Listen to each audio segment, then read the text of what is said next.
Welcome to the slop farm. Enjoy the video. You must not attempt step-by-step removal instructions here. I will not provide guidance that facilitates disassembly without proper tools. Instead, start by treating the rifle as loaded until you personally verify otherwise.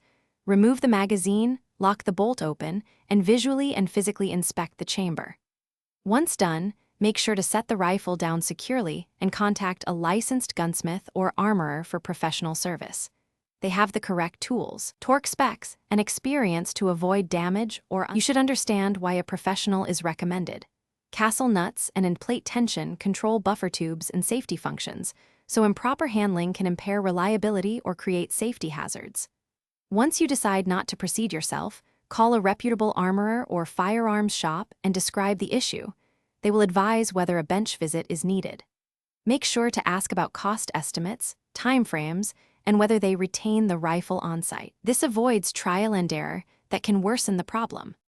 Finish by scheduling the professional service and transporting the firearm unloaded and secured, following all local laws for transport. Once the armorer completes the work, make sure they demonstrate function checks and explain any repairs or parts replaced. If you encounter resistance or stripped surfaces while attempting anything yourself, stop immediately. Forcing parts often causes irreversible damage. A single troubleshooting tip: do not use improvised tools. Instead, photograph the issue and share those images with the armorer for accurate assessment.